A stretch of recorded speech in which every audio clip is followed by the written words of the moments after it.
जैसा कि मैं बात कर रहा हूं कि कल 28 फरवरी को रिलेशन भर्ती के सेंटर में पेपर थे, तो उसमें जीडी का पेपर तो कैंसिल हो गया था।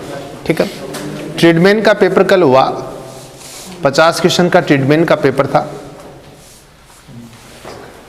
50 क्वेश्चन ट्रेडमैन का पेपर था और उसमें आज हमें मैथमेटिक्स का सॉल्यूशन करेंगे, गणित का सॉल्यूशन करेंगे। मैं पहली बार बता देता हूं कुछ नया क्या देखने को मिला है। कल जो 28 फरवरी 2021 को जो ट्रेडमैन का पेपर हुआ था, उसमें नया क्या देखने को मिला हमें कि पेपर का लेवल जो सामान्यतः होता है उससे ज्यादा था। पेपर का लेवल सामान्यतः जो ट्रेडमैन का पेपर का लेवल होता है ना साथियों, उससे ज्यादा कठिन पेपर आया है। आप चाहे जीके की बात कर लें, मैथ में भी एक दो सवाल थे। मैथ में तो खैर एक दो सवाल थे, पर मैथ का पेपर भी ट्रेडमैन की बजाय जो जीडी में पेपर आता है जनरली वैसा पेपर आया है। फिर भी गणित की तो मैं एक दो सवाल को छोड़ दूं तो ठीक है। जीके के अंदर 4-5 सवाल ऐसे हैं जो जनरली ट्रेडमैन का बच्चा नहीं पढ़ता। तो कहने का मतलब ये है कि दिन प्रतिदिन है वो पेपर का लेवल हम मान सकते हैं थोड़ा ठीक किया जा रहा है। हमें और गंभीरता से इस पर काम करना है। जैसे मैंने कहा था सुबह मेरी क्लास हो चुकी है, अब दोबारा मेरी इस समय क्लास शुरू हो रही है। तो आज नए बच्चे भी पेपर वाले बहुत सारे, मैं इतना ही कहना चाहूँगा कि आज जरूरी है, पीछे जो बाद में चीज रह जाती है वो रह जाती है। ठीक है ना। तो हम लोग ये जो कल को ट्रेडमैन का जो कल पेपर हुआ था उसमें गणित के जो 15 सवाल थे उनको मैं इस 1 घंटे में जो है वो आपको एकदम से समझा करके हल करवाने की कोशिश करूंगा। क्योंकि हमारा उद्देश्य क्या है कि भाई जितने भी एग्जाम्स हैं उनके क्वेश्चंस को आप देखते रहें ताकि आपको पता चलता रहे कि किस तरह से क्वेश्चंस घुमाए जाते हैं। आज का ये जो पेपर करेंगे ना, ये आपकी आगे की रणनीति तैयार करने में बड़ा योगदान देगा। 25 अप्रैल को जो आप युद्ध लड़ने वाले हैं उस युद्ध की रणनीति इस पेपर से बहुत कुछ तय हो सकती है। शुरू करें? ओके।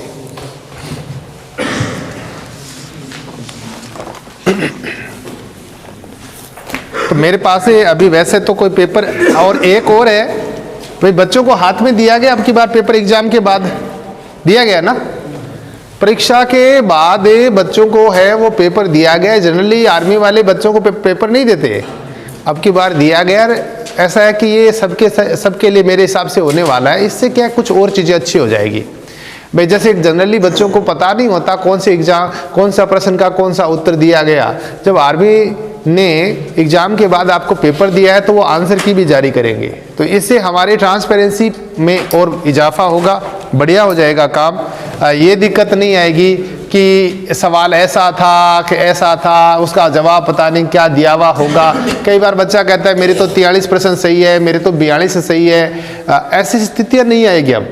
अब आपको पता चल जाएगा कि आपने क्या किया, उत्तर की आंसर की आपके सामने आ जाएगी, तो बिल्कुल क्लियर हो जाओगे कि मेरे 42 सही है, 40 सही है। ये एक सुधार की प्रक्रिया का पार्ट है। हम शुरू करेंगे।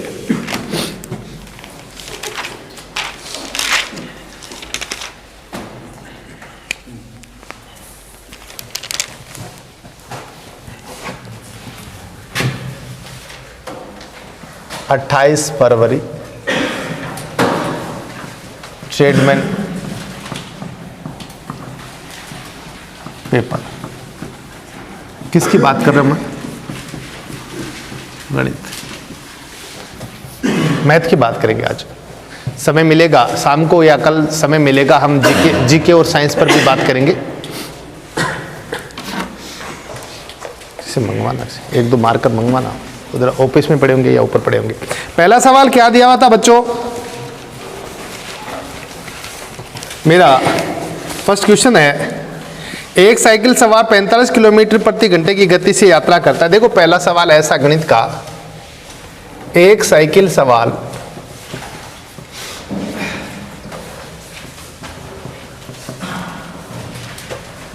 45 किलोमीटर प्रति घंटे की गति से, एक साइकिल सवार 45 किलोमीटर प्रति घंटे की गति से यात्रा करता है तो 30 मिनट में कितनी दूरी तय करेगा?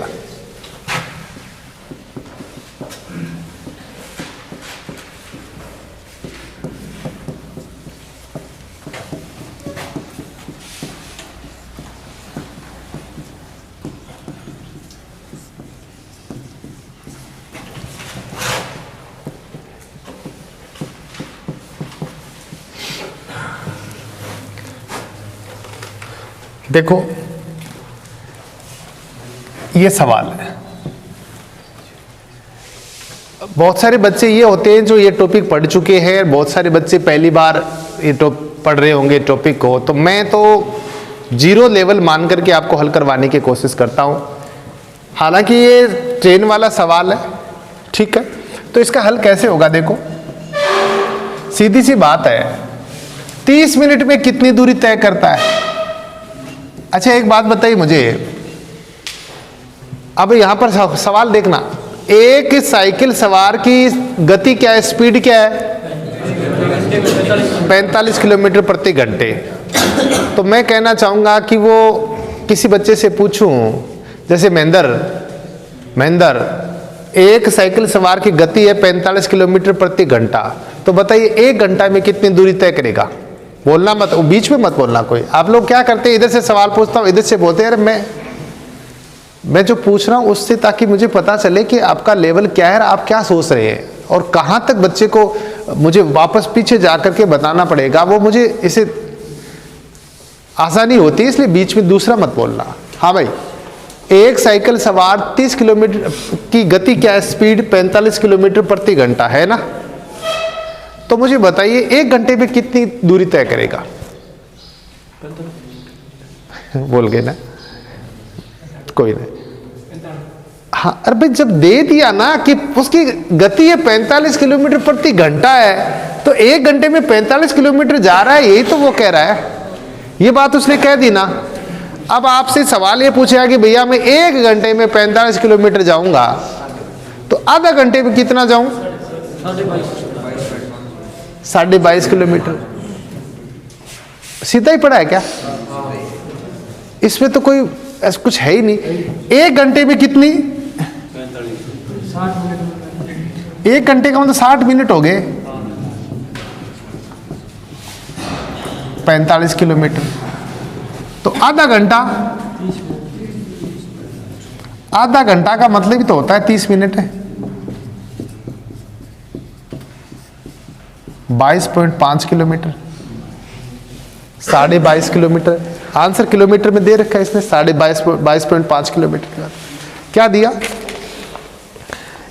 अच्छा सवाल में 30 नहीं दे रखा है, 36 है भाई, थोड़ा सा चेंज करना। हाँ आधा घंटे का, देखिए ध्यान से देखिए, आपके सवाल में 30 दिया हुआ होता तो ऐसे करते, मेरे सवाल में क्या दे रखा आपको? 36 दे रखा है। क्या दिया हुआ? 36। थोड़ा सा इसमें लिखने में करेक्शन है। अच्छा 36 मिनट। अब बताओ आप, सवाल आपका 36 का है, वैसे कितना क्या करोगे? देखो 1 घंटे में 45 किलोमीटर है, तो आधा घंटे में तो 22.5 किलोमीटर हो जाते हैं, पर ये 30 नहीं है, ये 36 है। अब क्या करोगे? इस सवाल को कैसे करोगे आप? 45/60 अब इसका तरीका ये होता है कि सीधी सी बात है कि 60 मिनट में कितनी दूरी? 45 किलोमीटर। तो 1 मिनट में 45/60 किलोमीटर। तो 36 मिनट में 45/60 गुणा 36 किलोमीटर। बस ये बिल्कुल साधारण सा सवाल है, इसी प्रकार का सवाल है भाई। उसकी चाल है 1 घंटे में वो 45 किलोमीटर जाता है। यदि आधा घंटे में कहता तब तो हमने निकाल लिया था 22.5, पर ये 36 लिखा हुआ है। तो 60 मिनट में वो भाई आपको मिनट में पूछा है ना, तो देख लो 60 मिनट में 45, 1 मिनट में 45/60, 36 मिनट में 45/60 गुणा 36। देखो सीधा साधारण सर्वमान्य तरीका तो यही है। काट ले, पाट ले।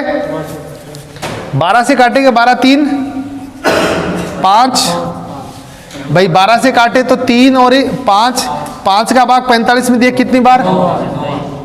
9 को 3 से गुणा किया कितना बना? 27 किलोमीटर। कर लोगे? काटना तो अब ये मैंने क्या कहा, तुम मेरी बात सुनना, ये कल का 28 फरवरी का आया हुआ पेपर का क्वेश्चन है, तो इसका मतलब साफ है कि आपको इस तरह की चीजें आनी चाहिए परीक्षा में। जस्ट ऐसी चीजें कर लिया आपने।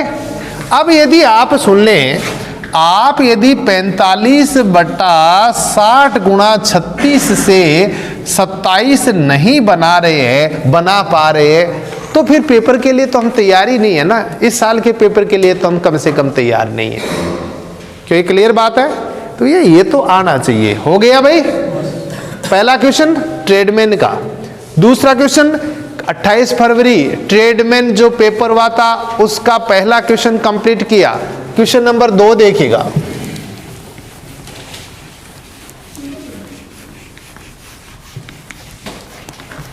कॉपी पेन, जो बच्चे लाइव देख रहे हैं उनसे मैं कहना चाहूंगा कि केवल आप YouTube के ऊपर और पेपर को देख करके हल करके ना छोड़े, इससे कॉपी पेन लेकर के और यहां पर इसको हल करें आप। क्वेश्चन नंबर 2,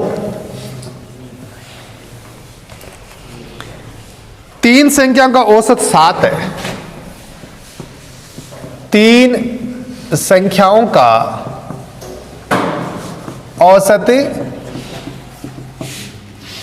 7 है। 3 संख्या का औसत 7 है, उनमें से 2 संख्या का औसत 4 है। इनमें से 2 संख्याओं का औसत 4 है।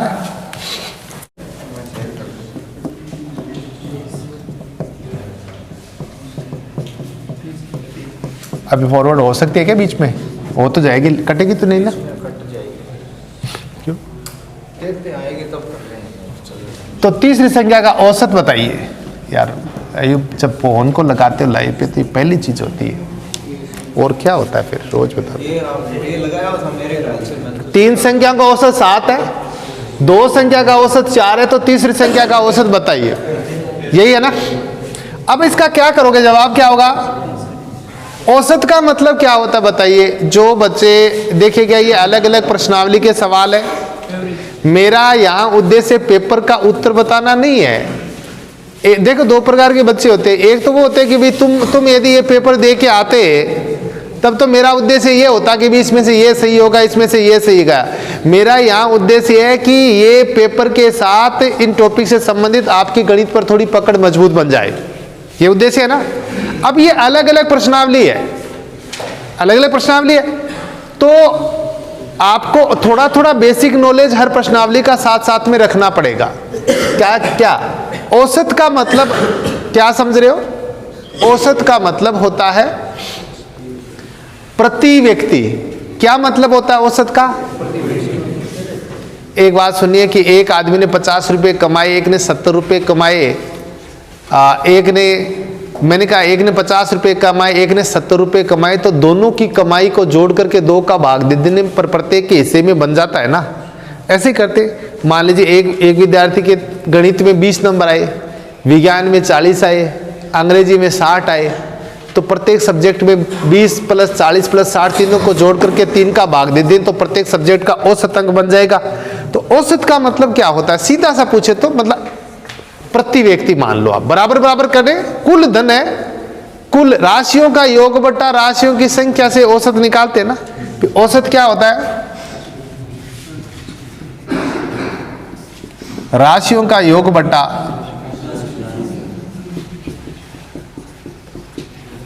राशियों की,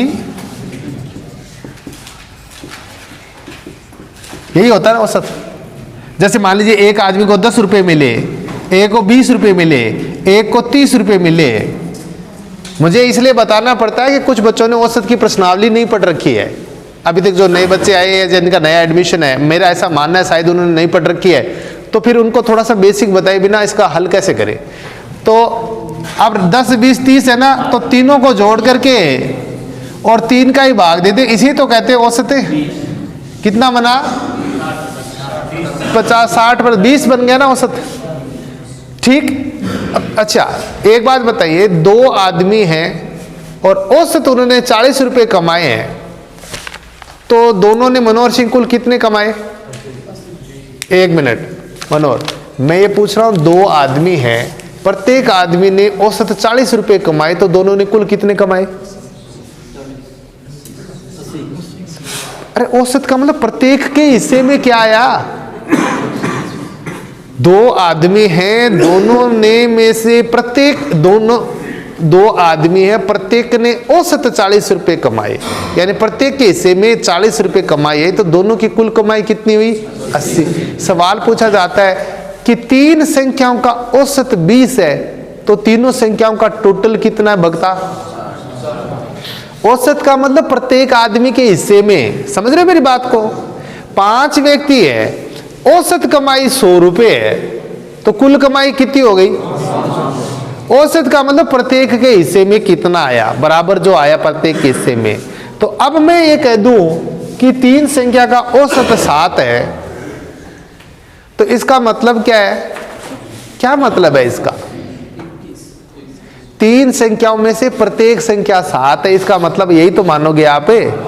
औसत का मतलब प्रति व्यक्ति, प्रति सदस्य हो गया, तो तीनों संख्याओं का टोटल कितना हो गया? एक बात बताइए, 3 आदमी हैं, प्रत्येक आदमी ने औसत 7 रुपए कमाए, तो तीनों ने कुल कितने रुपए कमाए? 21 रुपए। तो 3 संख्याओं का औसत 7 है, तो तीनों संख्याओं का टोटल कितना हो गया? 7 7। औसत 7 का मतलब प्रत्येक संख्या 7 माननी है, प्रत्येक आदमी के औसत कमाई 7 का मतलब प्रत्येक आदमी के 7 रुपए मानने, तो तीनों का कुल कितना हो गया? 3 का कुल 7 गुना 3 21 बन गया ना, और 2 का कुल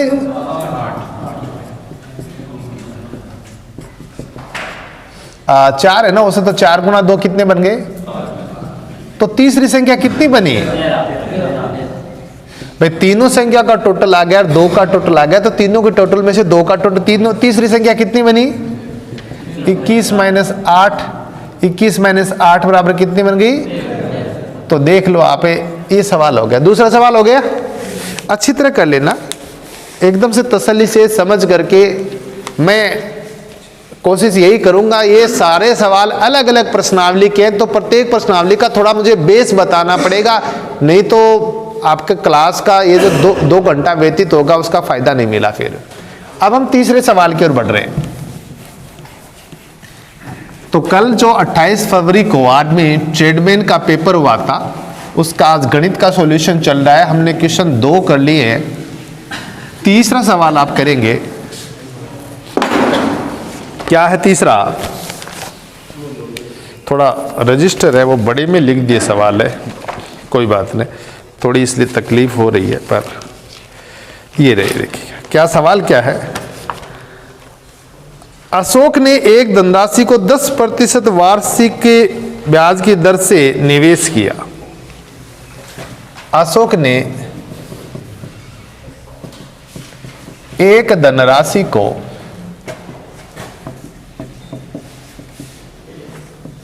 साधारण ब्याज की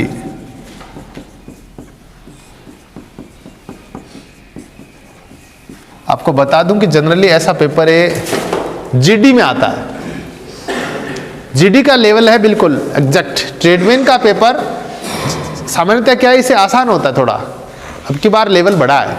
अशोक ने एक धनराशि को साधारण ब्याज की 10% वार्षिक दर से निवेश किया।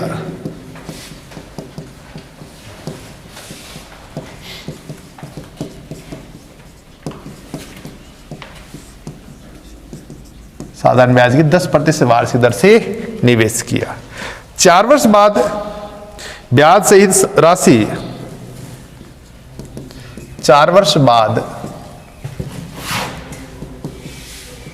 ब्याज सहित ये राशि 700, ब्याज सहित यह राशि कितनी दे रखी है? 770 रुपये। 770 रुपये हो जाती है। तो शुरू की राशि बताइए। हो जाती है।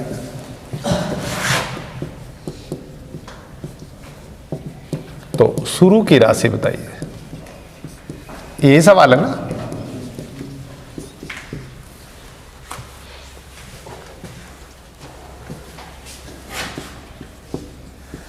अब भैया क्या दिया इसके अंदर?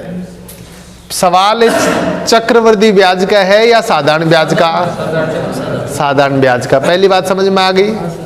जिन्होंने साधारण ब्याज की प्रश्नावली पढ़ी है, जो मैंने पढ़ाया, तो मैंने कहा यार दर कितनी दे रखी है? 10%। कोई दिक्कत नहीं। समय कितना? 4 वर्ष। कोई दिक्कत नहीं। अच्छा, मिश्र धन दिया है 770 रुपये। क्या है ये? मिश्र धन। और ज्ञात क्या करना है आपको?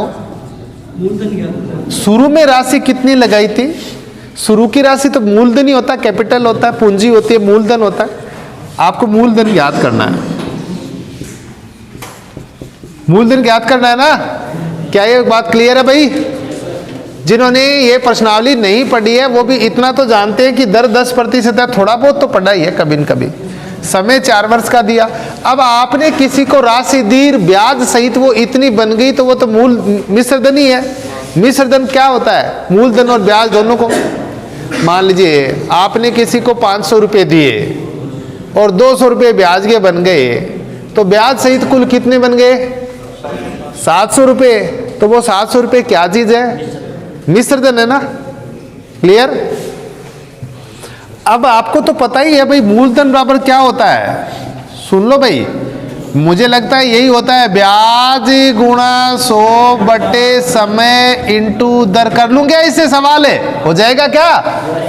इससे नहीं होगा, ये गड़बड़ है। मैंने कहा ना, हाँ बात सुनिए मेरी बात भाई। साधारण बच्चा तो कहता है सर मूलधन का तो ये सूत्र होता है, ब्याज गुणा 100 बटे समय गुणा दर। पर ये मूलधन का सूत्र तो तब लगता है जब आपको ब्याज दिया हुआ हो। इसमें ब्याज नहीं दिया, ब्याज की जगह इसमें क्या दे दिया? मिश्र धन है। तो फिर यहां मूलधन वाला ये सूत्र काम करेगा? नहीं, यहां ये काम करेगा।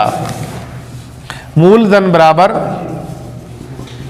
मिश्र धन गुणा 100 बटे 100 प्लस समय गुणा दर। जो बच्चे मेरे से ये पढ़े हैं उन सबको पता है, ये मैंने बार बार करवाया। ये सूत्र आपको करवाया कि नहीं? बोलो। जो पुराने बच्चे हैं जो मैथ पढ़े, ये सवाल करवाया ना। इसे मैंने क्या कहा? अरे भाई, इसने सबसे पहले दिमाग में आना चाहिए कि सवाल में पूछा क्या है। क्या पूछा है? शुरू की राशि। शुरू की राशि तो मूलधन ही होता है। तो मूलधन का तो ये सूत्र नहीं है क्या? मूलधन बराबर ब्याज गुणा 100 बटे समय गुणा दर है। ये सूत्र तो ये होता है, पर ये सूत्र तब लगता है जब आपको ब्याज दिया हुआ हो। क्या दिया हुआ हो? यहां ब्याज नहीं दिया, ब्याज की जगह यहां पर आपको क्या दे दिया? आपको यहां मिश्र धन दिया। जब मिश्र धन दिया है ना, तो भैया सूत्र फिर दूसरा बन जाएगा। और वो सूत्र क्या है? मूलधन बराबर मिश्र धन गुणा 100 बटे 100 प्लस और कोष्टक में समय और गुणा दर। करें इसे? अब कर लेते इसे, हल करें हम। यहां कर लेते हैं। मिश्र धन कितना है?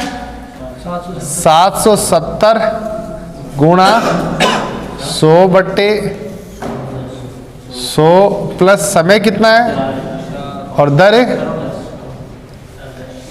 अच्छा, तो 770 गुणा 100 बटे 100 प्लस भाई कोष्टक बाद 40, तो 770 गुणा 100 बटा 100। ये फाइनल यहां तक पहुंच गए। अब कोई दिक्कत नहीं, अब तो काटना बांटना आपका काम है, हो जाएगा ना। ये याद रखना भाई, जब आपको ब्याज दिया हो तो मूलधन का ये सूत्र है, पर ब्याज नहीं भैया मिश्र धन दे दिया तो मूलधन का नीचे वाला सूत्र काम करेगा। अब काटते हैं क्या? चलिए मैं शून्य से शून्य काट दूं, 14 का, हाँ अब काट दे। इस शून्य से ये शून्य काट ले, काटने की आसान करना है तो ये काट ले आप, ठीक है भाई। कितना 770 गुणा 100/140 है, अलग लिख ले, थोड़ा आपको दिखाई देने में दिक्कत हो रही है।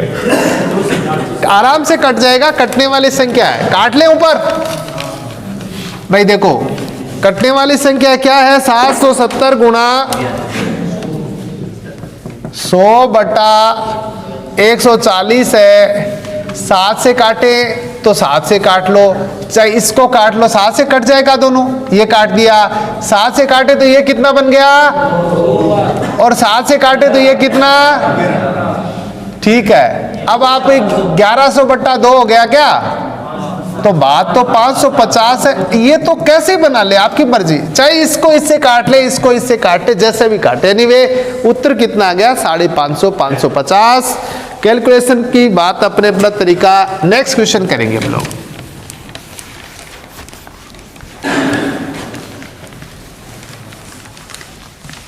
क्या है अगला क्वेश्चन?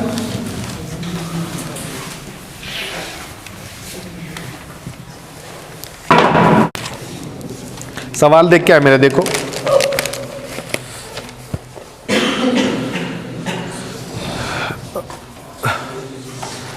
ये हो गया। एक क्वेश्चन है अगला, कैलकुलेशन का सवाल है। 1.07 मल्टीप्लाई बाय क्वेश्चन नंबर 3 है 1.07 गुणा 4 नंबर है क्या? ठीक है 3 नंबर हो गए, 4 नंबर जो भी क्रम है 1.07 गुणा 10.3 10.3। अब ये क्या होगा? तो ऐसा तो मैं पहले ही दिन कराता हूं, बताता हूं। शुरुआत होते भैया दशमलव के कैलकुलेशंस देखना भाई। दशमलव को एक बार भूल जाओ आप, सुनो मेरी बात। आप 107 को 103 से गुणा कर लो, सुनना है, और 1, 2, 3 अक्षरों बाद दशमलव लगा दो। यही तो है, चाहे आप कैसे कर ले, गुणा करने की बात है। तो 107 को किस से गुणा किया? 103 से। कितना बना? 321 0 0 0 107 1 2 अब भाई 11 0 2 1 बनाना, 1 2 3 दशमलव बाद 3 अंक, तो 1 2 3 इसे कर लोगे एक, ठीक है। ये तो बेसिक चीज है। अगला क्वेश्चन है हमारे पास 2x + 3 = 3x - 4। तो x का मान 2x + 3 = 3x - क्यों? बीजगणित के अंदर कितनी छोटी छोटी बातें बताता हूं शुरू में, वैसे ही सवाल है ना। देखिएगा क्वेश्चन है मेरा 2x + 3 = 3x - 4। तो x का मान ही तो पूछा होगा, तो क्या करोगे? पक्षांतरण करोगे। पक्षांतरण किसका करोगे? यहां भाई ये बराबर का चिन्ह है, सुन ले। बराबर के चिन्ह से इधर की संख्या को आप इधर ले जा सकते, इधर की संख्या को इधर, और जिन संख्या को इधर उधर करते हैं उनके चिन्ह चेंज हो जाते हैं। सही है। ये प्लस का 3 है ना, तो इधर लाते किसका हो जाएगा? और ये प्लस का 3x है, एक तरफ प्लस x कर लो और एक तरफ बिना x कर लो। इधर इधर बराबर के चिन्ह से इस तरफ सारी संख्या x की लिख लो, बराबर के चिन्ह से इधर सारी संख्याएं बिना x की रख लो। और इसके लिए कुछ संख्याओं को इधर उधर करना पड़ेगा, और जिन संख्याओं का पक्ष चेंज करते हैं, इधर उधर करते हैं, उनका चिन्ह उल्टा हो जाता है, चेंज हो जाता है। आपने किया 2x - 3x = -4 - 3। भैया देख 2x प्लस का तो प्लस का पड़ा है, ये प्लस का 3x है, इधर आते ही माइनस का, अब -4 -4 प्लस का 3 इधर आते ही माइनस का, तो -x माइनस के दोनों से माइनस माइनस कट जाएगा। x का मान कितना आ गया? 7। ये सवाल आंसर हो गया भाई, वेरी गुड। हमने 5 सवाल कर लिए, 5वां सवाल हो चुका है। अब हम छठे सवाल की ओर बढ़ते हैं। क्या है छठा सवाल? ध्यान दे, रोमन संख्या से संबंधित है एक सवाल। छठा मिटा दूं इनको, आप छठा सवाल देखें।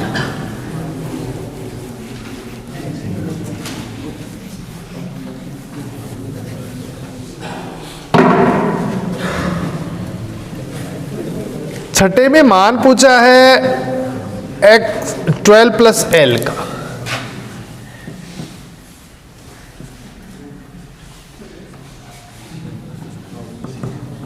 ऐसा सवाल है, ठीक। आपको बता दूं कि यह सवाल रोमन संख्या से संबंधित है। किससे संबंधित? पहली लाइन क्लियर है आपकी? 7 रोमन अक्षर होते हैं। कितने अक्षर? लेटर। कौन कौन से लेते हैं, उनका नाम क्या है? I, V. मैं 7 रोमन अक्षर बता देता हूं आपको। I, V, X, L, C, D, M.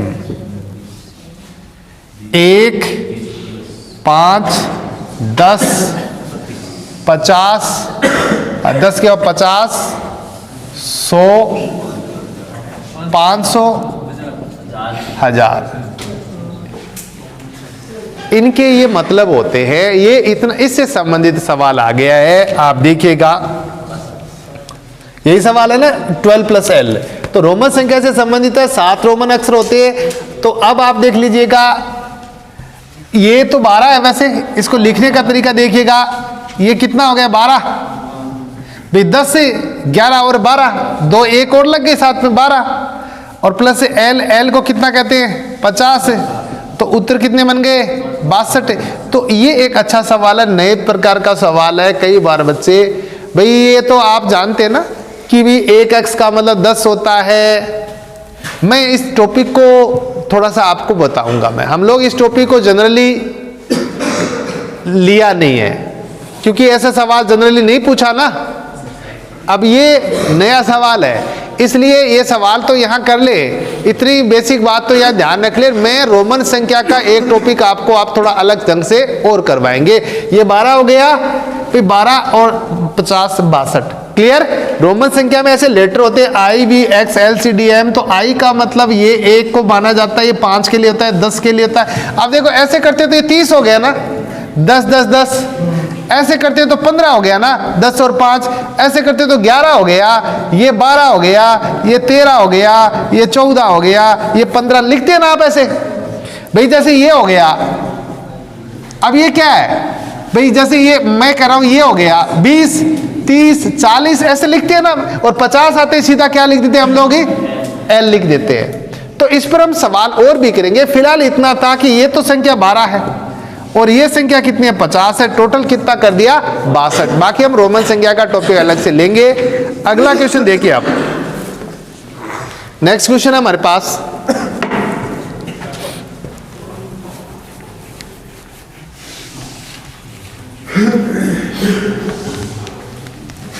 याद रखना एलसीडी में क्या? एलसीडी में क्या क्या है? 50, 100, 500, 1000 है क्या है? तो आगे तो एम तो हो ही जाएगा ना। एलसीडी में 50, 100, 500, 1000, यानी एल कितने पर? 50 पर। सी कितने पर? 100 पर। डी कितने पर? 500। में का मतलब में कितने पर? 1000 पर। एलसीडी में 50, 100, 500, 1000। ठीक है। क्वेश्चन नेक्स्ट है आपके पास, एक अच्छा क्वेश्चन है, देखिएगा। 7 नंबर क्वेश्चन करें हम। हो गया एलसीडी में 50, 100, 500, 1000 रुपए से शुरू कर दो। एलसीडी में ऐसे याद कर लेना, इनको काम आएंगे। रोमन लेटर 7 होते हैं, उनका संख्या मैंने बता दी। मेरा अगला सवाल है, देखिए अच्छा सवाल है। 1/3, 2/9, 3/15 का अगला क्रम। क्वेश्चन है 1/3, 2/9, 3/15, का अगला पद क्रम। तो इधर ये 1 है, इधर 2 है, इधर 3 है, तो आगे क्या जाएगा? 4 जाएगा क्या ऊपर? तो भाई देखो 1 और 2 और 3, अब 3, सुन ले मेरी बात, 3 को गुणा 3 से किया 9, और 9 गुणा 3 27, ये तो नहीं बेटा। तो क्या है? गुणा का है क्या? नहीं, ये सिर्फ अंतर का है। 3 में 6 जोड़ने से कितने बन गए? 9 में 6 जोड़ने से कितने? और 15 में 6 जोड़ते ही। अगला सवाल 42 70 का मैसे पे बताओ। क्वेश्चन है 42 और 70, 42 और 70 का मैसे पे। ये 7 नंबर था, जो भी है 8। 42,70 का मैसेप है। मैसेप का मतलब होता है बच्चों HCF, यानी कि महत्तम समापवर्ती। तो मैसेप है, जिसने प्रश्नावली पढ़ी है उसके लिए तो ये तो क्या कोई सॉल्यूशन इसका को बहुत आसान है। जिसने पढ़ लिया वो तो कोई दिक्कत नहीं उसके लिए तो। अब मैसेप निकालने की कई विधियां हैं। बोलो, गुणनखंड विधि से निकालना चाहोगे या भाग विधि से? ये तो रही गुणनखंड विधि। गुणनखंड विधि, इसमें आप अभाज्य गुणनखंड कर लो। क्या कर लीजिएगा? अभाज्य गुणनखंड, अभाज्य गुणनखंड। अच्छा, 42 का क्या करोगे? 2 गुणा 3 गुणा 7, क्या छोटे से छोटे टुकड़े। और 70 का 2 गुणा 5 गुणा 7, क्या यही करोगे? यही तो है टुकड़े। अब आप कहते हो सर टुकड़े करने भी नहीं आते हमें। तो 42 के अभाज्य गुणनखंड ऐसे करते नहीं। यहाँ 42 लिखा, देखो अभाज्य संख्या, पहले आप अभाज्य गुणनखंड कर ले, ठीक रहेगा।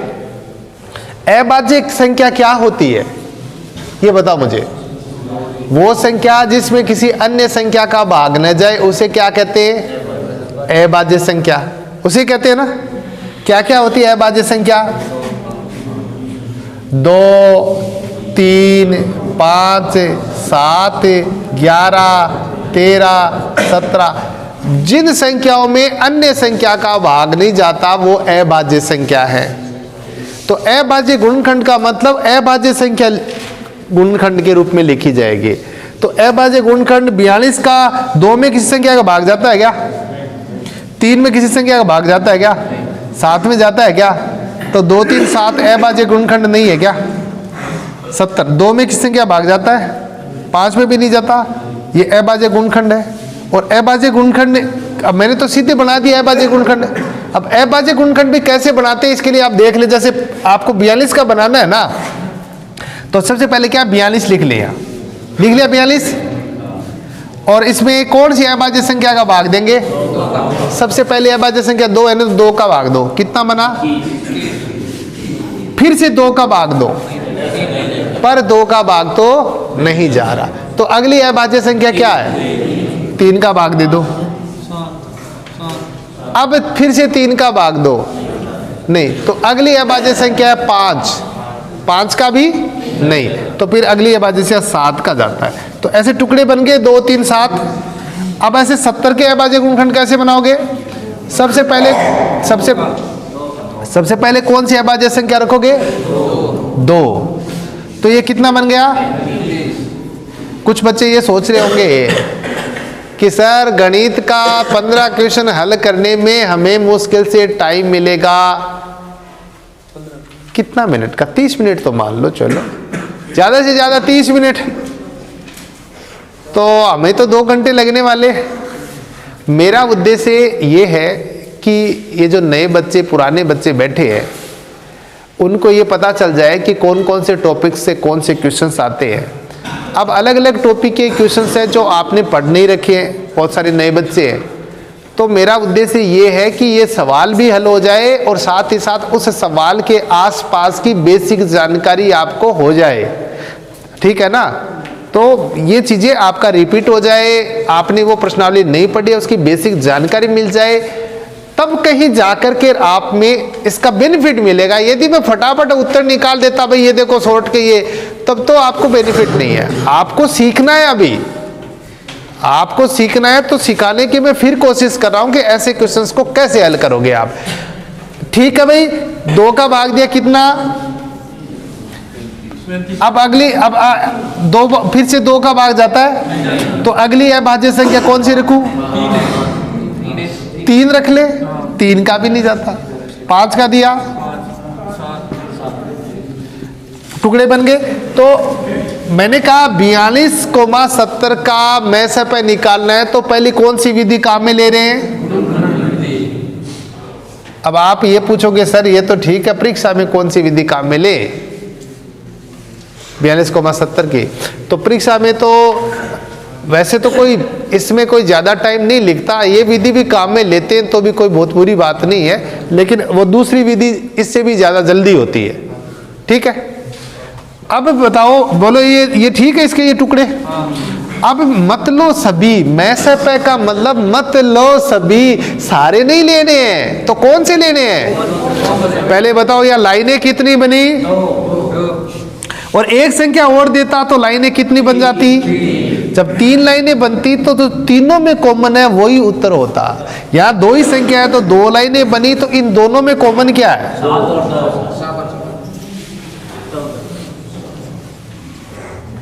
ये उत्तर हो गया। ठीक, और दूसरी कौन सी विधि लूं अब मैं से पे निकालने की? ये कौन सी विधि इधर? चलो भाग विधि से कर लो। मैसे पे निकालने की ये भाग विधि। ध्यान से बच्चों, आवाज नहीं भाई। अब भाग विधि में क्या है? 42 ले लो और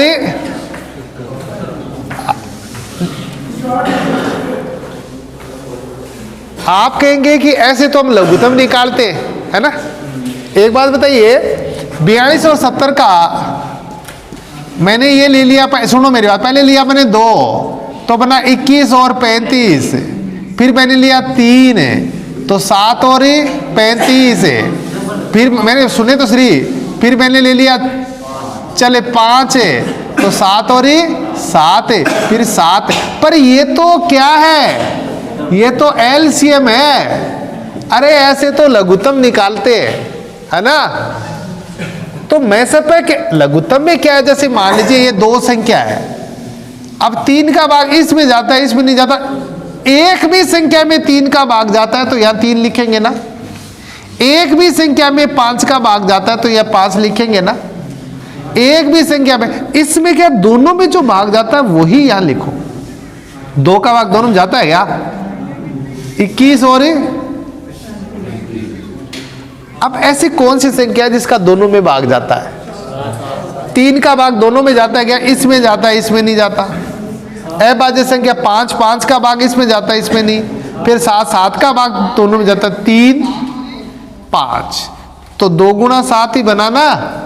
अब ये भाई 14 उत्तर आ गया।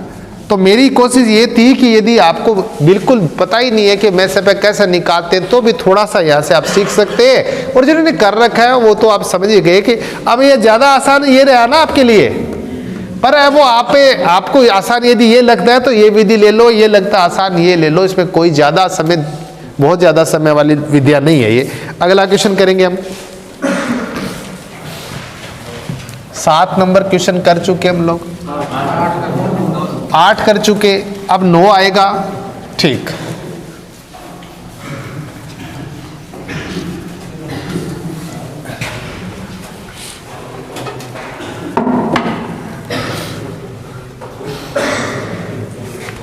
क्या है 9 नंबर क्वेश्चन में देख लेता हूं। x² + 6x + 8 के गुणनखंड। देखो कितना तुम्हें शिद्दत से समझाया था मैंने, द्विघात समीकरण आ गया ना सवाल।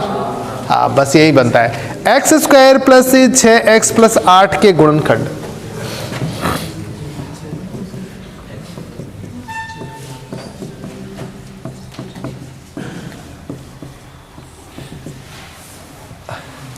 अब जैसे ये पढ़ाता हूँ द्विघात समीकरण, तो कुछ बच्चे वो सर ये तो मुश्किल है। अब परीक्षा में सवाल आया तो हमें सीखना होगा। देखो कैसे करोगे, कितने पद है इस सवाल में? देखो वैसे तो द्विघात समीकरण में एक सवाल से सीखा तो आपको नहीं सकता। द्विघात समीकरण में तो कम से कम सीखने के लिए आपको 2 घंटे का समय, कम से कम 2 क्लासेस चलती है, 15-20 प्रॉब्लम्स करते तब अच्छी तरह क्लियर होती है। फिर भी थोड़ा बहुत आपने पढ़ रखा है तो आप समझ जाओगे। जो बच्चे लाइव देख रहे हैं उन्होंने भी यदि थोड़ा बहुत पढ़ रखा है तो मैं इस एक ही सवाल से कोशिश करूंगा कि थोड़ा आपका नॉलेज हो जाए द्विघात समीकरण का। कैसे? देखो इस समीकरण में कितने पद हैं? 3 पद है। इसे कितने पद के समीकरण में तोड़ना होता है? ये जो बीच का है ना प्लस का 6x है, इसके 2 टुकड़े करने हैं। अब प्लस के 6x के 2 टुकड़े 1x और 7x भी हो सकता है, 2x और 4x भी हो सकता है, 3x और 3x भी हो सकता है, 1x और 5x, सॉरी 3x से 4x है। और मतलब यूं कैसे दे कि 7x, भाई 3x हो सकता है, 2x 4x हो सकता है, 1x 5x हो सकता है। अरे बात यह है कि ये द्विघात समीकरण का सवाल है। यहां पर आपको गुणनखंड बनाने हैं। इस समीकरण में 3 पद हैं। कितने पद हैं? 3। और आपको इसे 4 पदों वाले समीकरण में बनाना है। पहली शर्त होती है कि इसके लिए बीच की संख्या क्या है? इसमें बीच की संख्या क्या है इस समीकरण में? 6x है। 6x है ना? चलिए बताइए 6x प्लस का है माइनस का? Very good. बीच की संख्या 6x है, ये 6x प्लस का है। अब आपको इस 6x के 2 टुकड़े कर दो तो मैं 6x की जगह यदि 1x और 5x लिख दूं तो भी समीकरण तो वैसा ही रहता है। समीकरण तो वैसा ही रहता है ना। 6x की जगह मैं 2x और 4x लिख दूं तो भी समीकरण वैसा ही रहता है। 6x की जगह 3x और 3x लिख दूं तो भी समीकरण वैसा ही रहता है। पर अब ये है कि मैं कौन सा लिखूं? तो अब इसका तरीका है कि इस x के आगे कुछ भी नहीं है, इसको 1 मानते हैं तो 1 को 8 से गुणा कीजिए, 8। तो कहेंगे गुणा करें तो क्या बने? गुणा करें तो 8 बन जाए। और बीच में क्या है?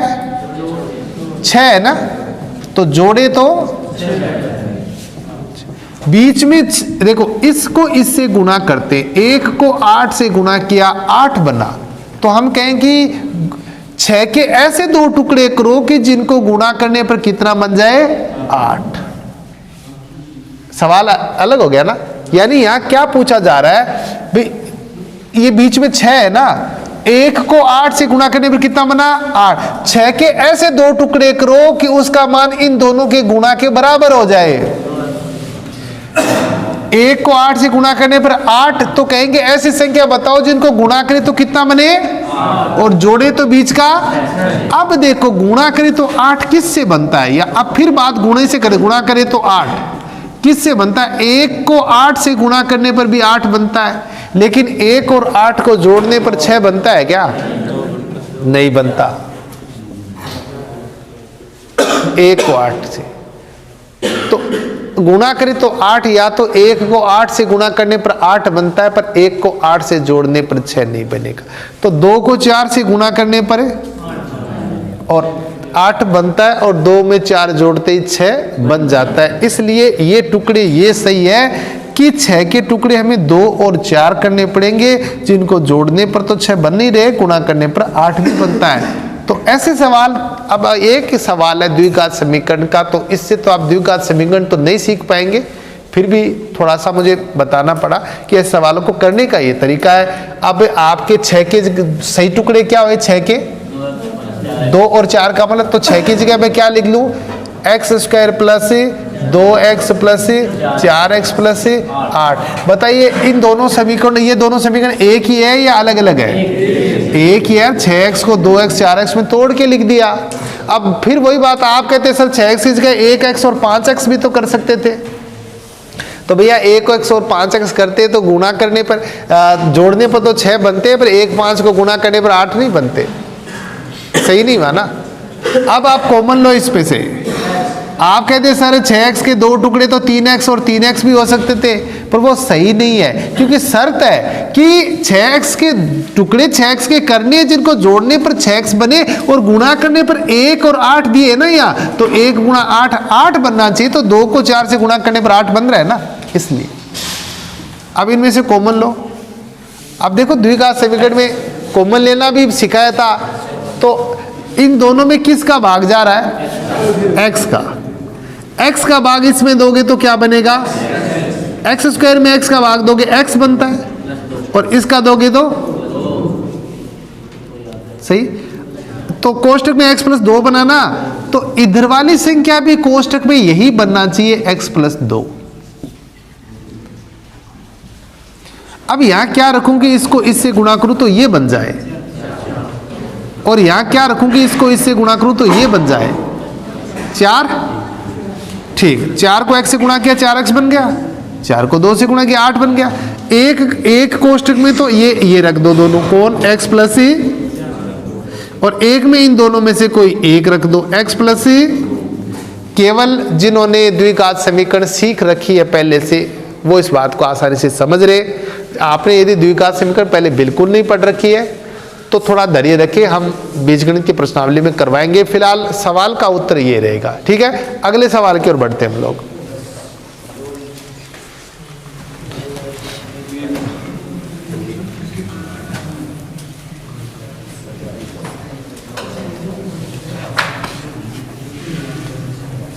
क्या है नेक्स्ट क्वेश्चन? क्या है मेरा? अच्छा, एक अच्छा क्वेश्चन आ गया भाई। एक देखो, ये ट्रेडमैन के बच्चे को यदि ऐसा क्वेश्चन मिल गया तो उसके तो दिक्कत आती है। शिक्षक दिवस के दिन 540 बच्चों के बीच मिठाइयां समान रूप से बांटी गई। शिक्षक दिवस के दिन 540 बच्चों में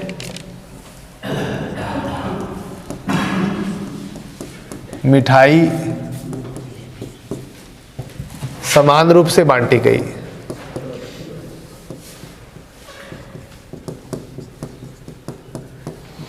ठीक है, सबको बांटी गई तो बराबर बराबर ही। परंतु इस दिन 135 बच्चे अनुपस्थित होने से, परंतु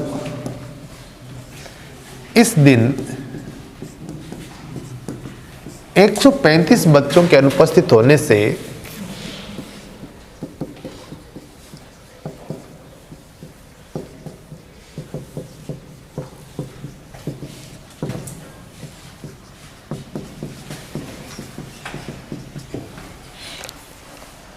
प्रत्येक बच्चे को 2 मिठाइयां ज्यादा मिली।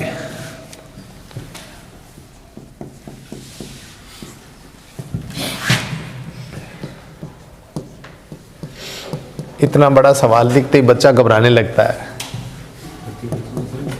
ये भी ट्रेडमैन का पेपर का सवाल है, इसलिए अब ये छोड़ देना कि सर बड़े सवाल आते नहीं, ट्रेडमैन में तो नहीं आते, ट्रेडमैन में भी आ गए, जबकि यहां तो दिक्कत जीडी वालों की है। नहीं है क्या? पक्की है, मुझे पता है। 19 प्रत्येक बच्चे को 2 मिठाइयां ज्यादा मिली।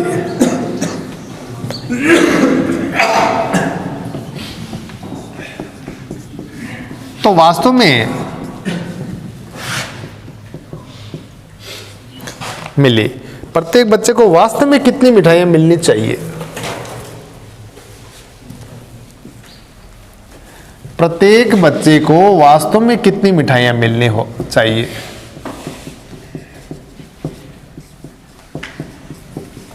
मतलब है वो सारे बच्चे होते, वास्तव में मिलने का मतलब बच्चा कोई एब्सेंट नहीं होता तो कितनी मिलती उनको, बच्चे वास्तव में कितनी मिठाई मिलनी चाहिए?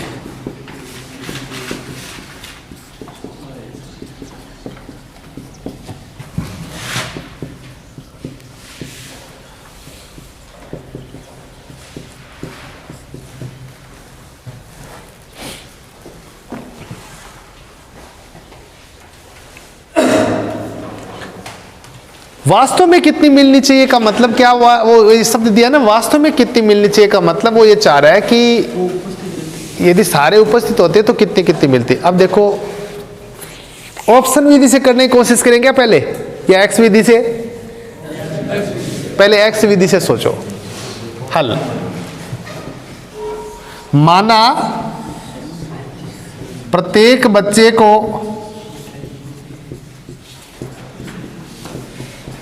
एक्स मिठाई मिली, कितनी मिली?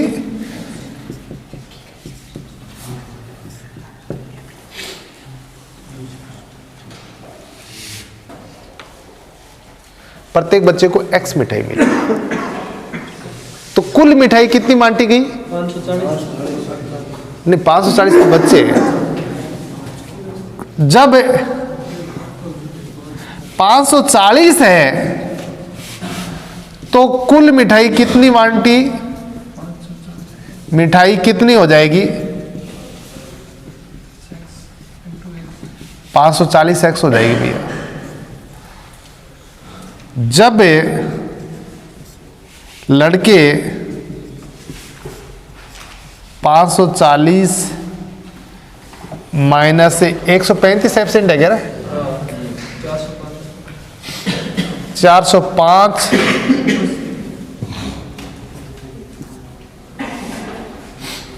है, तो कुल मिठाई कितनी बंटी?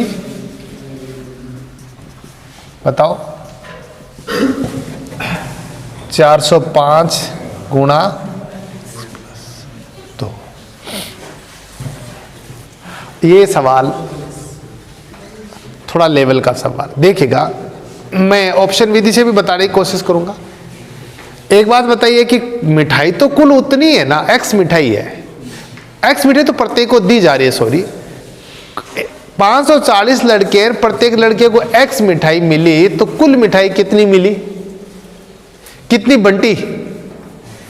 540 लड़के हैं और प्रत्येक लड़के को कह रहे भैया एक्स मिठाई बांटनी है, तो कुल मिठाई कितनी बंटी है बताओ? 540 गुणा एक्स, 540 एक्स बंटी की नहीं है बताओ। मैं क्या कह रहा हूं, सवाल थोड़ा सा लेवल का है, आपको समझना होगा। एक्स विधि से भी मैं समझाने की कोशिश कर रहा हूं, फिर मैं आपको ऑप्शन विधि से भी करवाने की कोशिश करूंगा। और 15 सवाल में से 1-2 सवाल है ऐसे आते हैं, ये भी मत सोचना कि ये सवाल सर ऐसा सवाल तो आता तो हम तो नहीं कर पाते। बिल्कुल मुझे पता है ज़्यादातर बच्चे ऐसे सवाल नहीं कर पाते आर्मी वाले, लेकिन 15 में से 1-2 सवाल तो भैया ऐसा आएगा, इसलिए घबराने की जरूरत नहीं है। कोशिश करो कि ऐसा हो तो हम ऐसा कर पाए। 1-2 सवाल देते, मैथ का सवाल देते। प्रत्येक बच्चे को एक्स मिठाई मिली और लड़के 540 उपस्थित होते तो कुल कितनी मिठाइयां बनती? 540 एक्स। अब उस दिन लड़के कितने हैं? 405 है। जब 405 है तो प्रत्येक बच्चे को कुल कितनी मिली है? यहां पर प्रत्येक को कितनी मिली? एक्स प्लस 2 नहीं मिली थी क्या?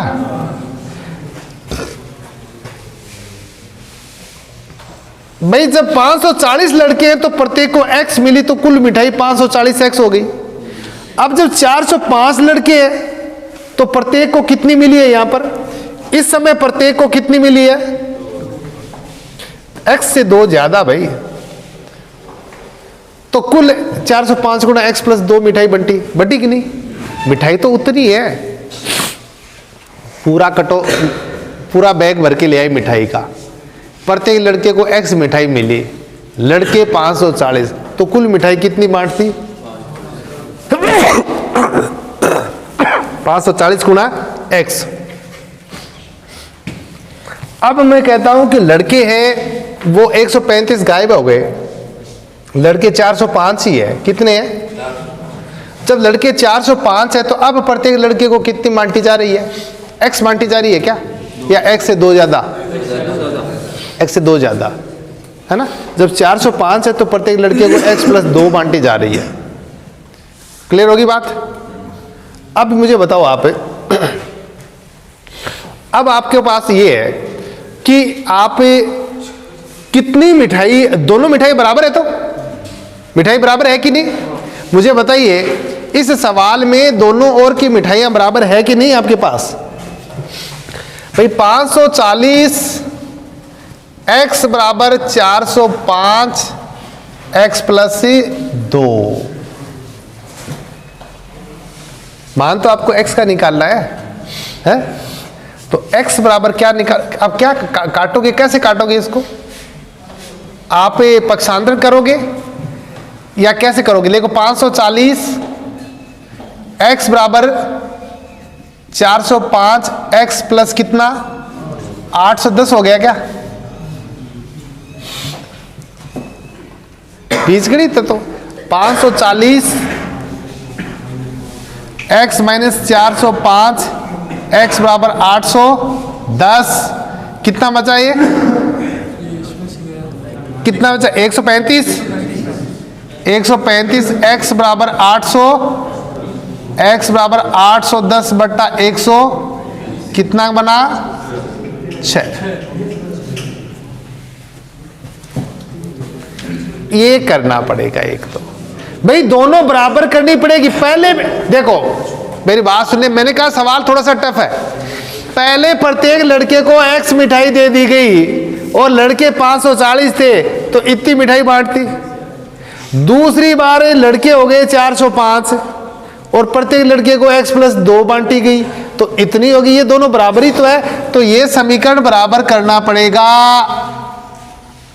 जिन्होंने बीजगणित सीखी है वो, अब आप 540, अब इसको से गुणा करना तो आता होगा आपको। 405 x प्लस 2 को 405 को x से गुणा करोगे तो क्या बनेगा, और 405 को 2 से गुणा करोगे तो ये टोटल। भाई मैंने जैसे ये चीजें रख दी ना तो बात बीजगणित की शुरू हो चुकी है। अब आप देखिएगा पक्षांतर कर दो, 405x प्लस का इधर लाते ही माइनस का, 540x माइनस 405x बराबर 810, दोनों का 135x बराबर 810, x बराबर 810 बटा 135 यानी 6। ये तो x विधि हो गई, पर मुझे पता है कि x विधि से बहुत सारे बच्चे सवाल नहीं कर पाते। मैं आपको ऑप्शन विधि से कराने की कोशिश करता हूं, वो सही रहेगा। ऑप्शन दिए हुए हमारे पास, क्या क्या ऑप्शन दिए हुए? 7, 9, 8, 6। मैं करवा रहा हूं ऑप्शन विधि से, 7, 9, 8, 6। ध्यान से देखना, 7 और 9 है, 8 और 6। पहला ऑप्शन क्या है? 7। दूसरा यही ऑप्शन है।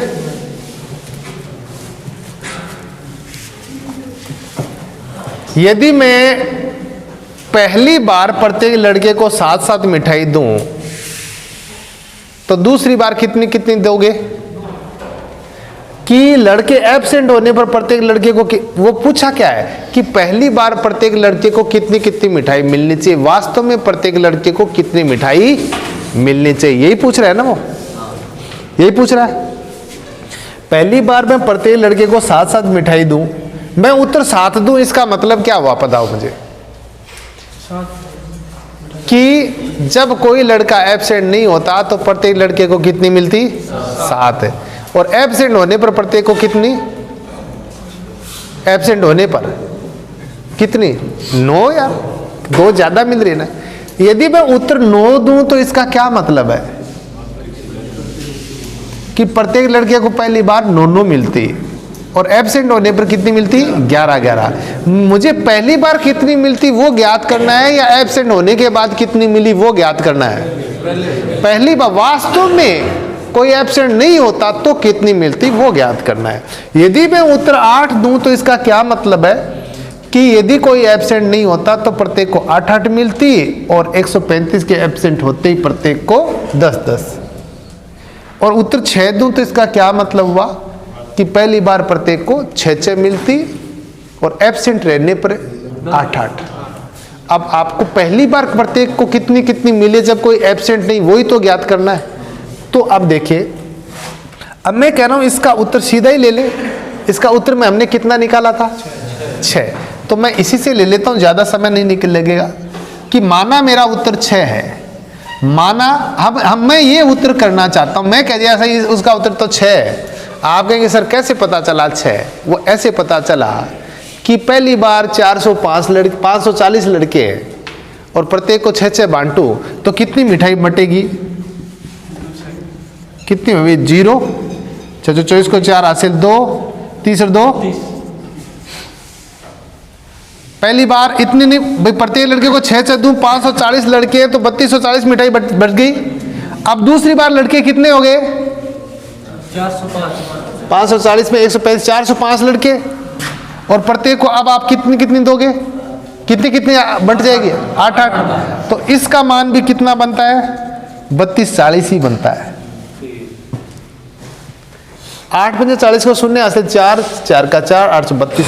पहली बार 540 लड़के प्रत्येक को 6 से बांटो तो 3240 मिठाइयां बट गई। दूसरी बार 405 है, अब की बार 8 का मतलब प्रत्येक लड़के को कितनी बांट रहे हैं आप? है 6 + 2 6 से 2 तो पूरी वापस बट गई। इसका मतलब पहली बार 6 से मिठाई बांटेंगे, दूसरी बार 8 बांटेंगे। तो बोलो 6 उत्तर फिट बैठता है कि नहीं? ऐसे भी कर सकते हो, पर ये सवाल किया हुआ हो तो बच्चे के लिए थोड़ी इजी हो जाता है मामला। थोड़ी बात पहले पड़ी। यदि मैं कह दूं पहली बार इसको मैं चाहता हूं कि उत्तर मेरा 7 है, मैं कह रहा हूं 7 है, आप कहेंगे नहीं सर 7 गलत है। मैं कहता हूं गलत कैसे? चेक करते हैं। यदि 540 लड़के हैं और प्रत्येक को पहली बार 7 बांटू तो कितनी बांटती? 0। 4 से 28 को 8 हासिल 2, 35 और 2 3780। अब लड़के कम हो गए, कितने हो गए? 405 और प्रत्येक को कितनी बांटनी पड़ेगी? 9। तो कितनी बनी? 9 पंजा 45 का 5 हासिल 4 3645। अलग अलग मिठाई होगी, संख्या वही नहीं देना, मिठाई तो उतनी थी। तो इधर जितनी मिठाई पहली बार सबको बांटे, दूसरी बार 2 ज्यादा करके बांटो, मिठाई तो एक जितनी होनी चाहिए ना। तो ये गड़बड़ हो रहा है ना। यहाँ ये सही हो रहा है कि 540 को 6 से बांटो तो 3240 बट जाएगी। और यदि आप कहते हो 540 नहीं, उससे 135 कम है यानी 405 ही है, तो इनको 8 बांट दो, उतनी मिठाई फिर बट जाएगी। हो गया। ऐसे करना पड़ेगा भाई छठा। तो मैंने कोशिश की है, सवाल थोड़ा ज़्यादा लेवल का है। ठीक है, अगला सवाल पर आते हैं।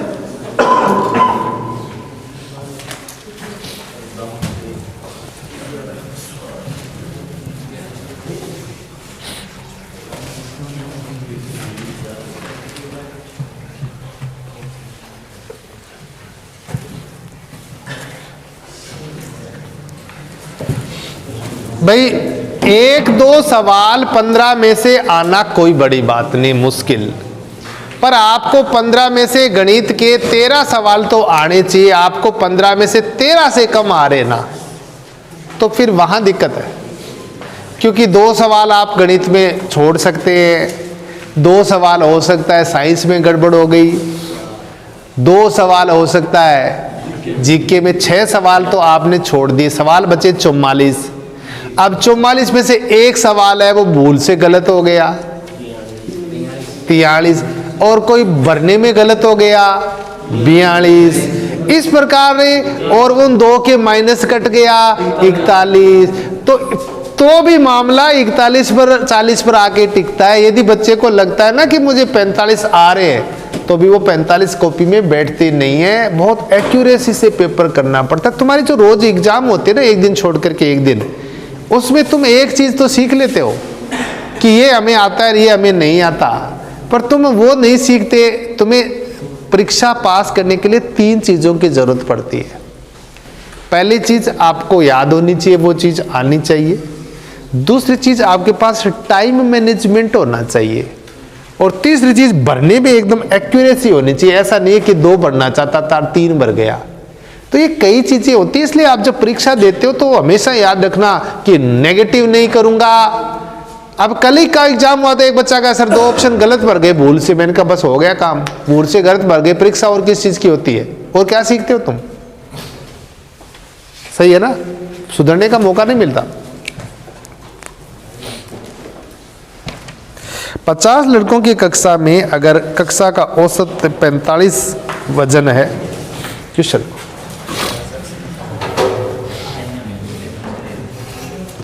50, 11 नंबर हो गया, कोई बात नहीं। 50 लड़कों की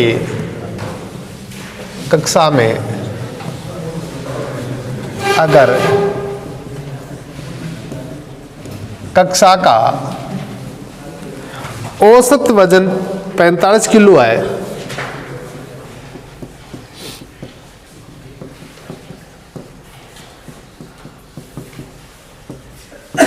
तो कुल वजन बताइए।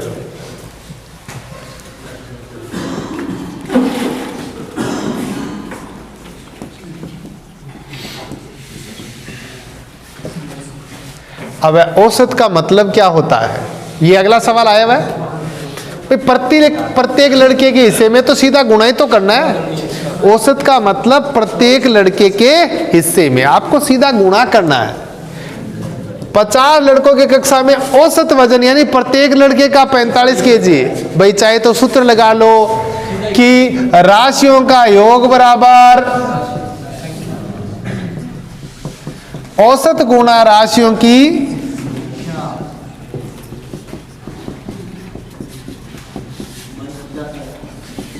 चाहे तो ऐसा कर लो, कितना औसत है 45 गुणा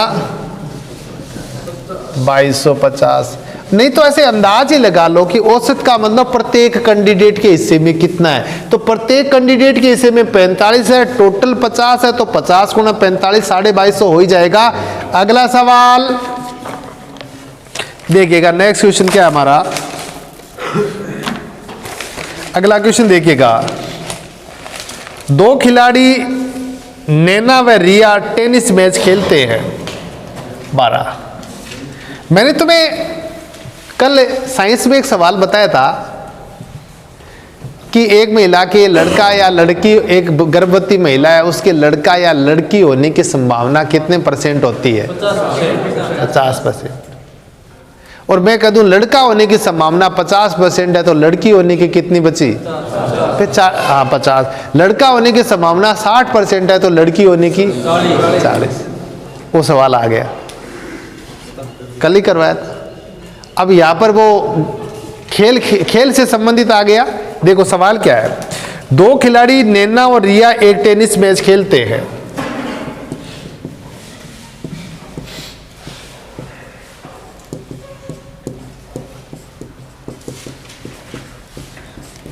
एक टेनिस मैच खेलते हैं।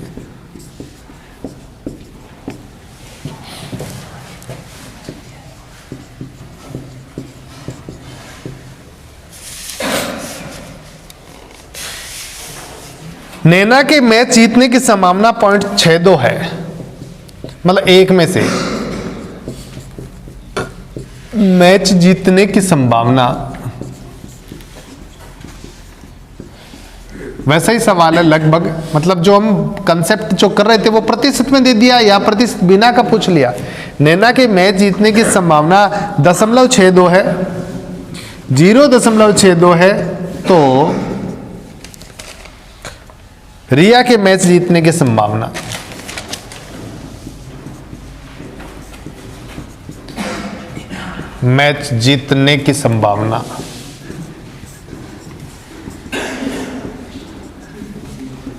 अब वही है कि दोनों के एक में से घटा दो।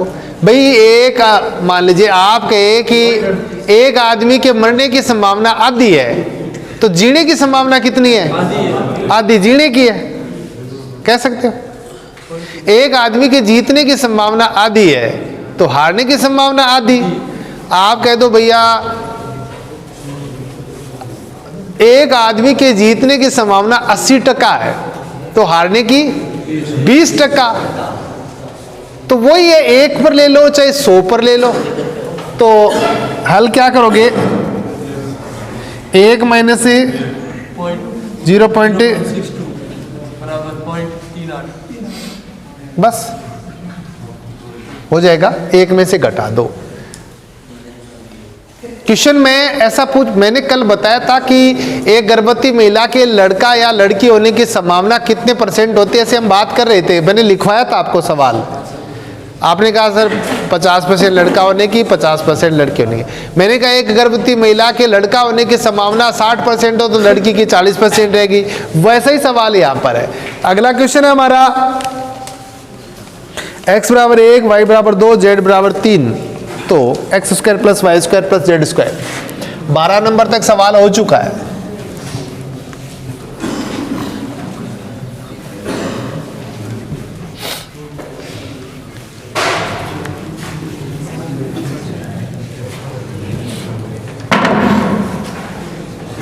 तेरह नंबर सवाल देखिएगा, x बराबर 1,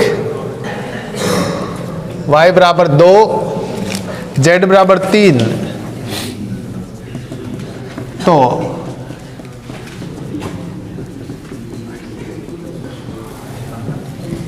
ये है ना, कैसे करोगे? 1 का स्क्वायर प्लस 1 का स्क्वायर प्लस 2 का स्क्वायर प्लस 3 का स्क्वायर, 1 प्लस 4 प्लस 9 क्या? सिंपल सवाल है।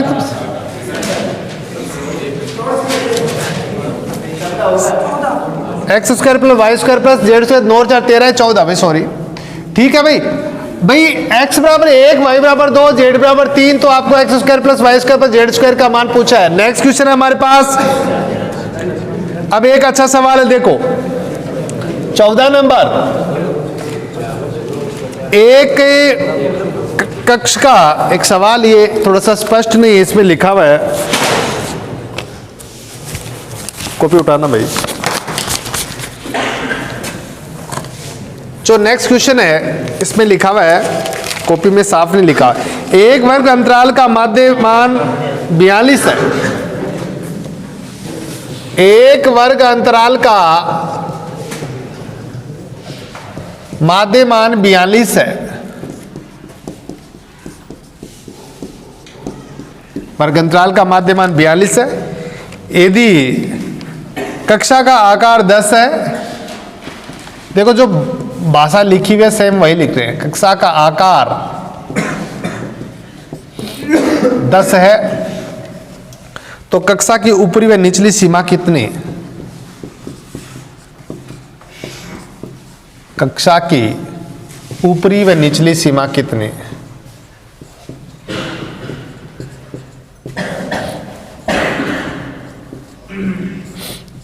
अब ये तुम्हारे जो सर्दी खांसी का कारण क्या पता है क्या तुम्हें? आप फैन पंखा चला के सोते दिन भर रात भर, बस कहते नहीं कि आती सर्दी और जाती सर्दी खराब करती है। इसका कारण एक ही है।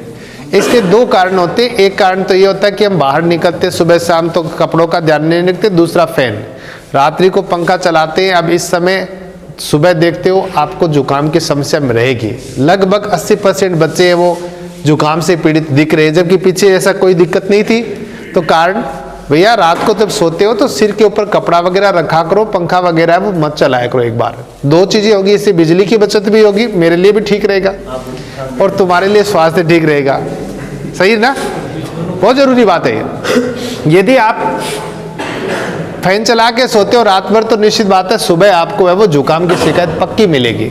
और परीक्षा की गर्मी से कोई परेशान नहीं होता, सर्दी लगने पर दिक्कत आ जाएगी। एक वर्ग का ये जो सवाल है इसके ऑप्शंस देखिए आप क्या क्या दे रखे हैं। पहला दिया हुआ है 37 से 47, दूसरा दिया हुआ है 39 से 49,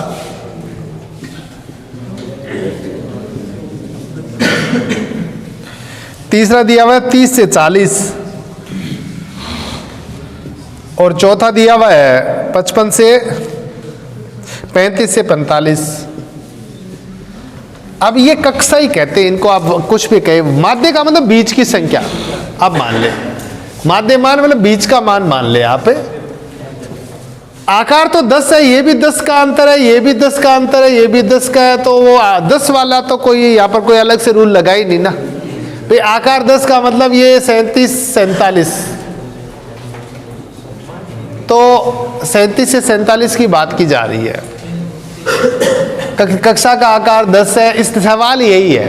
तो बात ये माध्य 42 किसका बैठता है, इस इतनी सी बात है, बाकी तो सब में एक जितना सेम ही है। बीच में क्या 37 और 47 है, तो बीच में क्या करोगे आप, देख लिया। अब इसका माध्य कितना बनता है, 37 प्लस इसका माध्य कितना बनेगा, देखो 37 प्लस 47 बट्टे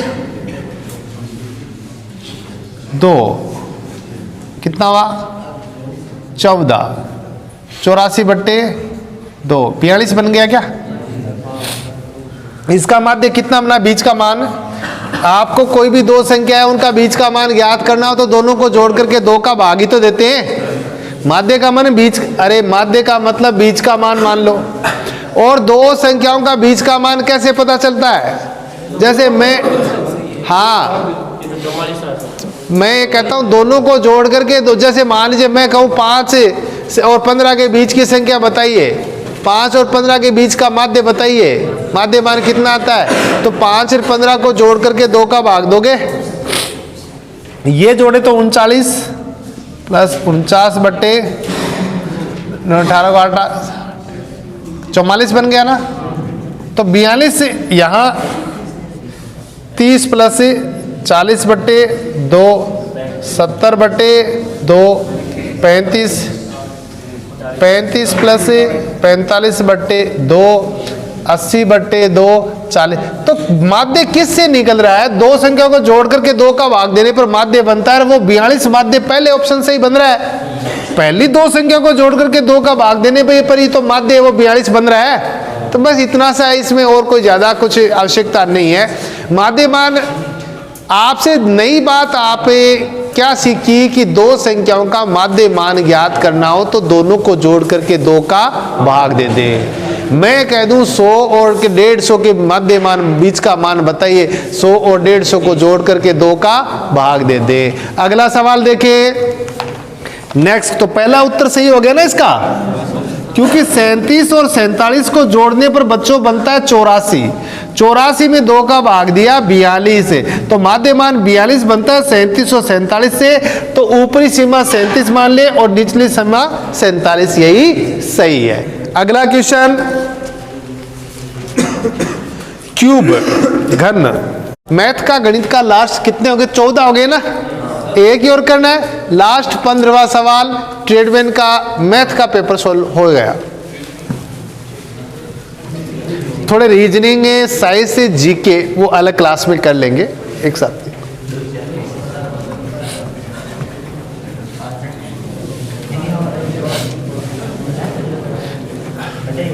अगली क्लास हमारी विज्ञान की होगी भी, पूरे दिन लाइव। ये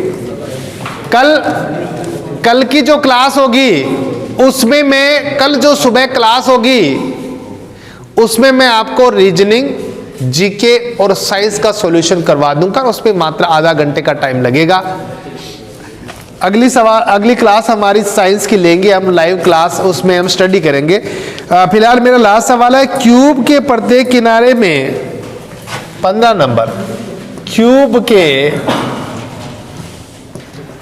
प्रत्येक किनारे में कितने % की वृद्धि की जा रही है, 50% प्रत्येक किनारे को 50% बढ़ाया जाए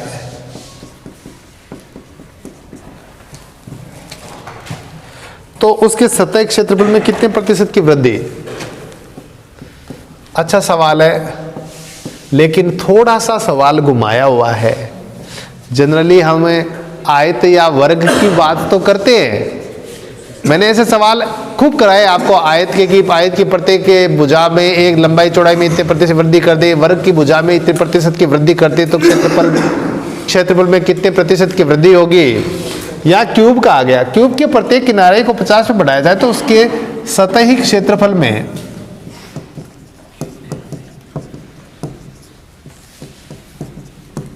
कितने % की वृद्धि।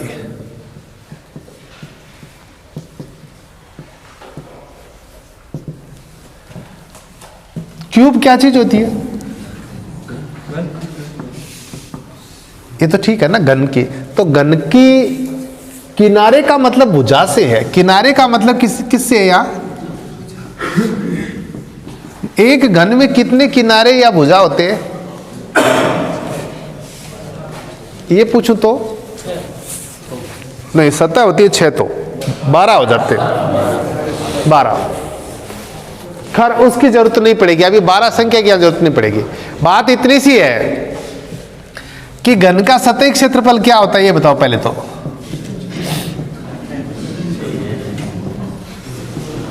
घन का सतही क्षेत्रफल, या यूं कहे संपूर्ण पृष्ठीय क्षेत्रफल का सूत्र क्या होता है? हाँ, 6 गुणा, ये सही है क्या?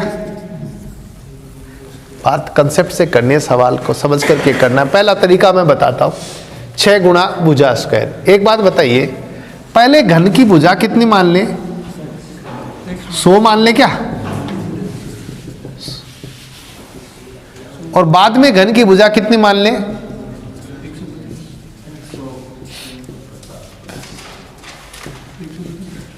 150% का 150, 50, 150 क्यों सही है भाई? घन की भुजा को कितना परसेंट बढ़ाया गया है?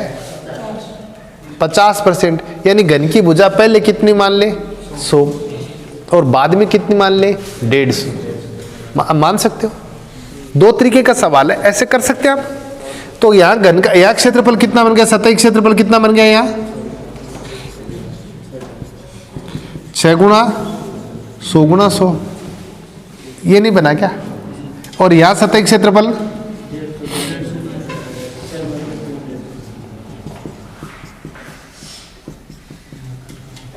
पे मैंने कहा कि घन की भुजा को 50% बढ़ाया जा रहा है, तो सतही क्षेत्रफल में कितने परसेंट की वृद्धि?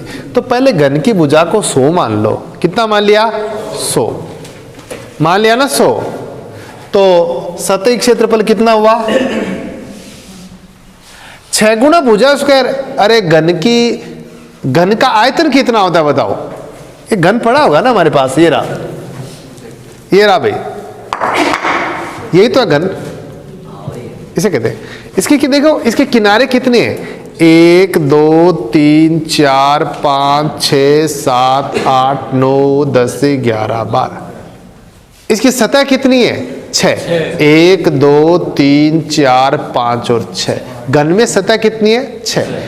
सतही क्षेत्रफल का मतलब सभी 6 सतहों का क्षेत्रफल। आपको पता है इस घन की एक सतह एक वर्ग नहीं है क्या? लंबाई और चौड़ाई बराबर है ना। इस घन की एक सतह क्या है? एक वर्ग है। तो इस घन की एक सतह का क्षेत्रफल कितना होता है? भुजा स्क्वायर। अरे भाई, वर्ग का क्षेत्रफल कितना होता है? भुजा स्क्वायर। तो इस घन की एक सतह का क्षेत्रफल कितना है? भुजा स्क्वायर। तो सभी 6 सतहों का क्षेत्रफल 6 गुणा भुजा होगा कि नहीं? इस घन के सतही क्षेत्रफल का मतलब होता है चारों तरफ, 6 तरफ, 1 2 3 4 5 6, इन सभी 6 सतहों का क्षेत्रफल है वो इस घन का संपूर्ण पृष्ठीय क्षेत्रफल या सतही क्षेत्रफल कहलाता है। घन की एक सतह वर्ग है ना, तो इस एक सतह का क्षेत्रफल एक वर्ग का क्षेत्रफल होता है। वो कितना होता है? भुजा स्क्वायर। तो सभी 6 सतहों का क्षेत्रफल 6 गुणा भुजा स्क्वायर। तो यहां पर 6 गुणा भुजा स्क्वायर हो गया ना, 6 गुणा भुजा स्क्वायर। क्षेत्रफल का सूत्र 6 गुणा भुजा स्क्वायर ही तो होता है, या 6 गुणा, तो ये 6 गुणा भुजा स्क्वायर हो गया ना। 6 गुणा भुजा गुणा भुजा। मैंने कहा पहले घन की भुजा को कितनी मान लो? 100। तो सतही क्षेत्रफल कितना बना? 6 गुणा भुजा स्क्वायर होता है ना, तो 6 गुणा 100 गुणा 100। भुजा स्क्वायर का मतलब 100 गुणा 100। और बाद में कितना बन गया? 6 गुणा भुजा स्क्वायर, यानी 6 गुणा 150 गुणा 150। हुआ कि नहीं? अब 2 शून्य से 2 शून्य काट दो, और इस 6 से 6 काट दो। इधर बच गया 100 और इधर बच गया 15 गुणा 15 225। तो 125 की 100 से 225 हो गया। आप कहेंगे 125% वृद्धि। यही आंसर है। पहला तरीका तो ये है।